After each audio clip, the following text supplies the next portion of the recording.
Hello প্রিয় শিক্ষার্থীরা, কি খবর, কেমন আছো তোমরা? বরাবর মতো নতুন একটা ক্লাস হাজির হয়ে গেলাম আমরা। আজকে আমরা টপিকটা পড়বো হলো ঘনত্ব বা ডেনসিটি।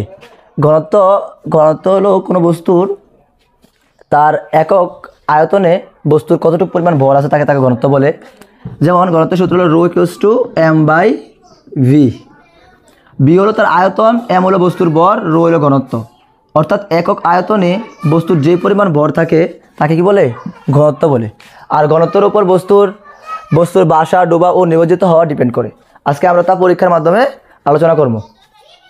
চলো আমরা শর্টকাট একটা পরীক্ষার মাধ্যমে আলোচনা করা যাক। বিশুদ্ধ পানির ঘনত্ব 1000 কেজি পার মিটার কিউব। যেখানে আমরা এখানে 3টা গ্লাস রাখছি, 3টা গ্লাসেই পানি আছে, বিশুদ্ধ পানি, যেগুলো আমরা দৈনন্দিন জীবনে পান করি। ওই পানিগুলোর ঘনত্ব সাধারণত হলো 1000 কেজি পার মিটার কিউব। তখন আমরা যদি এই আলুটাকে পানিতে ডুবাই, তাহলে আলুটা কী হবে? ডুবে যাবে। এটার কারণ কি? আলুর ঘনত্ব এখানে পানির ঘনত্বের তুলনায় বেশি। আলুর ঘনত্ব পানির ঘনত্বের তুলনায় বেশি। ধরো আমি ধরলাম যে পানির ঘনত্ব 1000 কেজি মিটার কিউব, তাহলে আলুর ঘনত্ব একটু, যেহেতু আমরা আলুর ঘনত্ব জানি না, বাট আমরা একটু আইডিয়া করে দিতেছি যে আলুর ঘনত্ব 1500 কেজি পার মিটার কিউব। অর্থাৎ এক মিটার কিউব আয়তনে পানির 1500 কেজি ভর। এখানে পানির ভর কত? 1 মিটার কিউব আয়তনে পানির ভর কত? 1000 কেজি। তাহলে আমরা যদি আলুর ঘনত্ব এত ধরি, হ্যাঁ, তাহলে আলুর ঘনত্ব যেহেতু বেশি, অর্থাৎ আলুর ঘনত্বকে আমি রো প্রাইম ধরলাম আর পানির ঘনত্ব রো ধরলাম। তো এখানে রো প্রাইম বড় রয়েছে, তাই কি হয়েছে?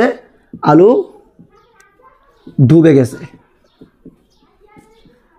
এখন যদি আমরা এই একই পানির ভিতর কিছু অদল বদল করি, তাইলে আমরা পানির ঘনত্বকে বাড়াতে কমাতে পারবো। যে এখানে লবণ আছে, খাবার লবণ, টেস্ট পেয়েছে লবণ নেই, আসলে এটা লবণ। আচ্ছা, যদি আমরা এই লবণটাকে পানির ভিতর মিক্স করি, তাইলে লবণ মিশ্রিত হওয়ার কারণে পানির ঘনত্ব কী হবে? পানির ঘনত্ব কী হবে? বেড়ে যাবে। লবণ মিক্স করার কারণে পানির ঘনত্ব বেড়ে যাবে।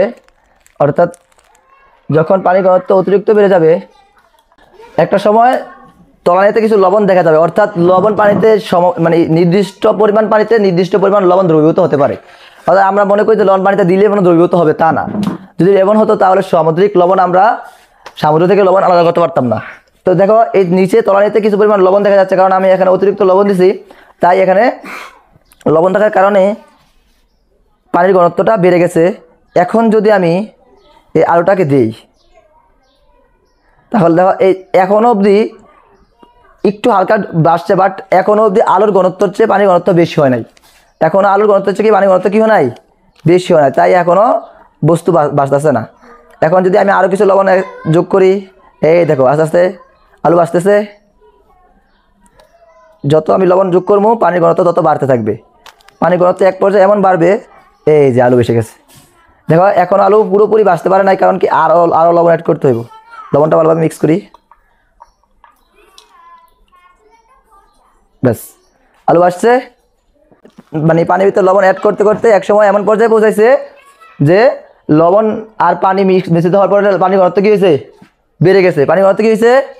বেড়ে গেছে। পানির ঘনত্ব বেড়ে যাওয়ার কারণে আলু কী হয়েছে? বেশি গেছে।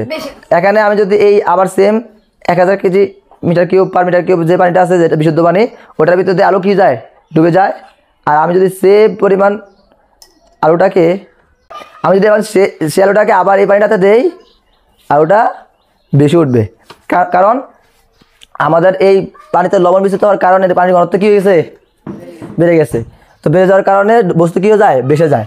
তো পানির ঘনত্ব যখন বস্তুর ঘনত্ব বেশি, পানির ঘনত্ব কম, তখন আলু কী হয়েছে? ডুবে গেছে। আর যখন আমার পানির ঘনত্ব তুলনায় আলুর ঘনত্বটা কম, পানির ঘনত্ব বেশি হয়েছে লবণ মিশ্রিত করার কারণে, তখন কী হয়েছে? আলু ভেসেছে। এখন কথা হচ্ছে আরেকটা অবস্থা আমি লিখছি, নিমজ্জিত হওয়া। ঠিক আছে? তো নিমজ্জিত হওয়াটা বলতে, যদি এখানে আলুর ঘনত্ব আর পানির ঘনত্ব যদি একবারে সমান করা যাইতো, অর্থাৎ পানির ঘনত্ব যখন 1000, আলুর ঘনত্ব যদি 1000, অর্থাৎ আলুর ঘনত্ব তো আমরা কমাইতে পারবো না, কিন্তু পানির ঘনত্ব কী করতে পারবো? বাড়াতে পারবো।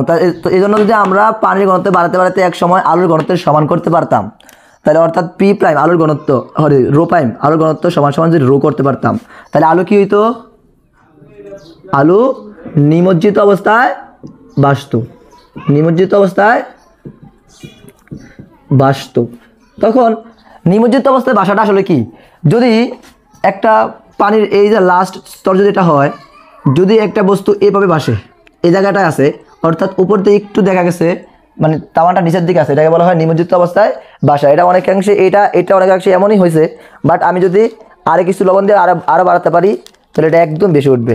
এটা এখন নিমজ্জিত অবস্থায় প্রায় আছে, বাট আরও বাড়াতে পারলে হয়তো আরও বাসবে এটা। হ্যাঁ, এই যে এটা এখন আলুটা আরও বেশি বাসছে।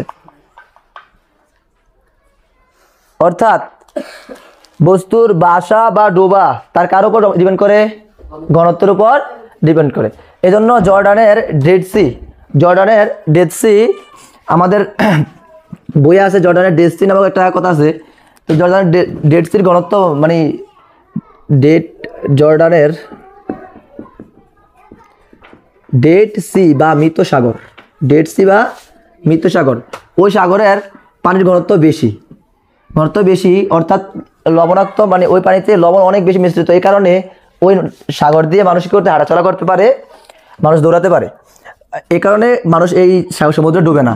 তো জর্ডানের ডেড সির ঘনত্ব বেশি হওয়ার কারণে মানুষ কি হয় না, জর্ডানের সমুদ্রে কি হয় না, ডুবে না। এখন